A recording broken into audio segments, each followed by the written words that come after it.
এ তো সত্যি খুব অদ্ভুত স্বপ্ন। হ্যাঁ যশোদা, যাই হোক সেটা তো স্বপ্নই ছিল, কিন্তু বলরাম ওদের এখন কি হয়েছে? ওরা কাল রাতে যেই স্বপ্ন দেখেছিল সেই স্বপ্ন দেখে ওরা এতটাই ভয় পেয়েছে যে যখন ওই স্বপ্নের ব্যাপারে আলোচনা করছে বা ওই স্বপ্নের বিষয়ে ভাবছে, তখনই ওরা সবাই সত্যি সত্যি সেই কাজগুলো করতে থাকছে। এটা তো খুবই গুরুগম্ভীর বিষয়। কোনো ব্যাপার না বাচ্চারা, তোমরা সবাই যাও, গিয়ে হাত মুখ ধুয়ে নাও। আমি তোমাদেরকে গামোছার বস্ত্র দিচ্ছি। হ্যাঁ হ্যাঁ, আমি ওদের জন্য খাবার জল নিয়ে আসি, ওরা ক্লান্ত হয়ে গেছে।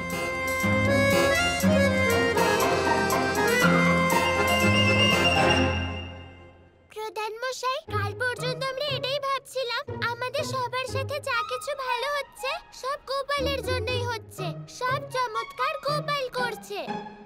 কিন্তু এখন আমাদের মনে হচ্ছে যে আমাদেরকে বিরক্ত গোপালই করছে। এটা তো আমি কখনোই করতে পারবো না।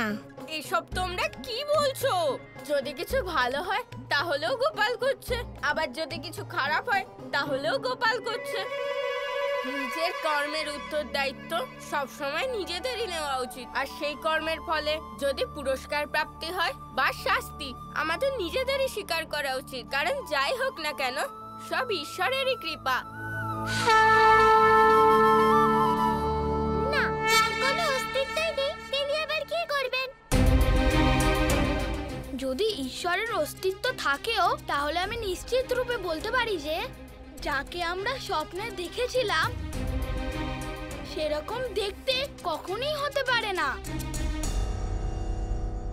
ওনার পেট কেরম বড় গোল গোল এরকম হতেই পারে না, আর ওনার কান এত বড় বড় হতেই পারে না, আর দাঁত এত বড়, তা আবার এত ধারালো, আর ওরকম সুর। হ্যাঁ, বাচ্চারা, যে দেবতার তোমরা বর্ণনা দিচ্ছ তিনি শ্রী গণেশ। শ্রী গণেশ?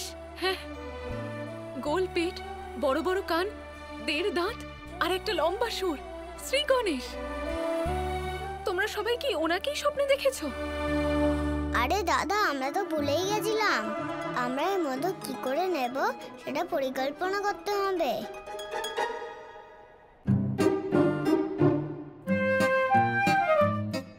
বলরাম, এই নাও মা। দিদি, শ্রী গণেশের স্বপ্নে আসা, এই মোদক তৈরি হওয়া, এই সবকিছুতে তো কিছু একটা শুভ হওয়ার সংকেত পাচ্ছি। হ্যাঁ যশোদা। বাচ্চারা, এই মোদক তোমরা আজ খেতে পারবে না। কেন মা? তার কারণ হলো শ্রী গণেশের স্বপ্নে দর্শন পাওয়া খুব শুভ ব্যাপার। তাই কাল সবার আগে আমি শ্রী গণেশের পুজো করব, তারপরেই ভোগ অর্পণ করব, আর ঠিক তারপরেই তোমরা এই মোদকগুলো খেতে পারবে। এরকম কেন কাকিমা? ওনাকে ভোগ না দেওয়া অবধি আমরা খেতে পারবো না? না সুদামা, শ্রী গণেশ মোদক খেতে খুব পছন্দ করেন, তাই সবার প্রথমে মোদক শ্রী গণেশকেই উৎসর্গ করতে হবে।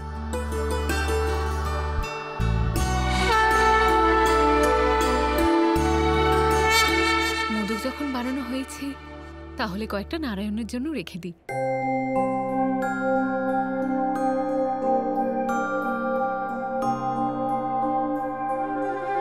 বাচ্চারা, মনে থাকে যেন এই 4টে মোদক নারায়ণের জন্য, আর এই সমস্ত মোদক কাল শ্রী গণেশের ভোগ দেবার জন্য। তোমরা কেউ কিন্তু এতে হাতও দেবে না, ঠিক আছে?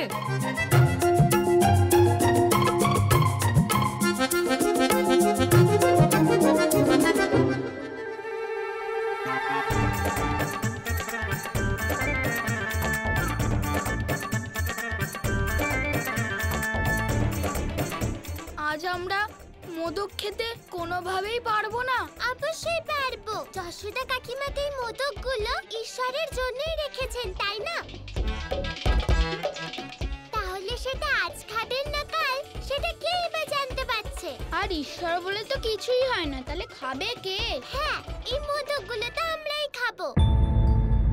আমরা যশোদা কাকিমাকে এটা বোঝাবো যে এই মোদকগুলো সাক্ষাৎ শ্রী গণেশ এসে খেয়েছেন। কি বললো? হ্যাঁ। দাদা, ওরা যা ভাবছে তা অনুচিত।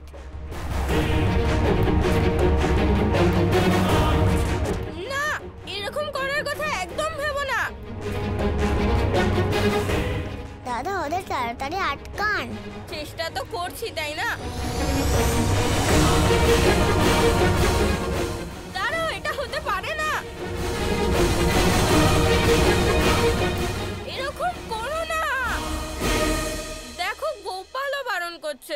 তোমরা কি এখন গোপালের কথা অমান্য করবে?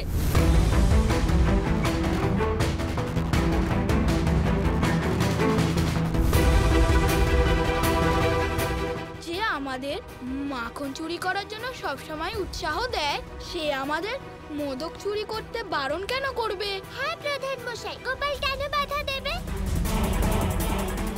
চলো বন্ধুরা, মোদক খেয়ে নাও।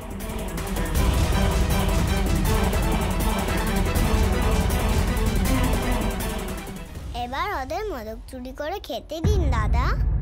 ওদের এই ক্রিয়াতে অনেকেও প্রতিক্রিয়া দেবে।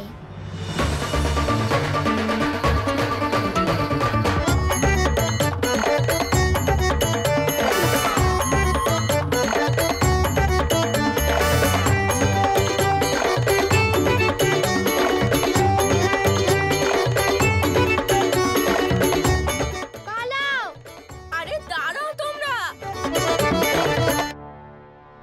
আমার মোদক যে খায় তাকে আমি শাস্তি অবশ্যই দেব।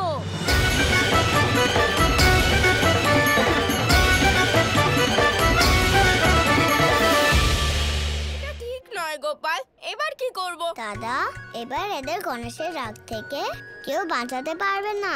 এরকম বলো না গোপাল, কোনো উপায় তো নিশ্চয়ই থাকবে। দাদা শুধুমাত্র গণেশকে অবিশ্বাস করার জন্য উনি স্বপ্নে এসে বন্ধুদের এমন আস্ত করেছেন। তাহলে ভাবুন, ওনার মোদক চুরি করার জন্য ওদের কি অবস্থা করবেন। গোপাল, এই 4টে মোদককে আমরা ওনাকে দিয়ে দেব? ওনাকে এখানে ডাকি। থালা ভর্তি মোদকের পরিবর্তে উনি এই 4টে মোদক খেয়ে সন্তুষ্ট হবেন বলে আপনার কি মনে হয়? এবার বন্ধুদের কি হবে তা কেবল গণেশই জানেন।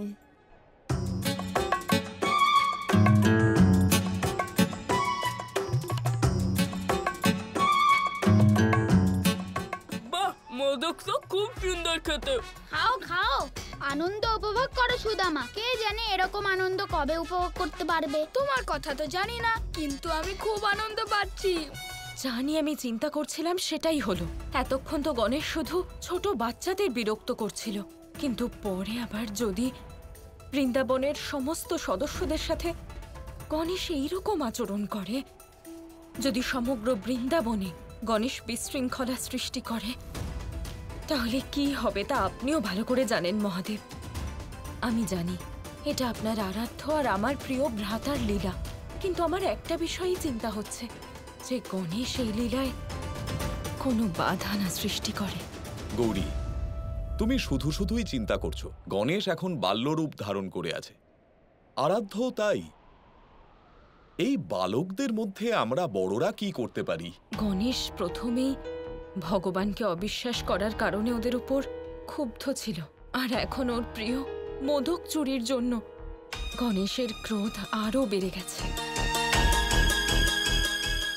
এখন জানি না গণেশ কি করে বসবে।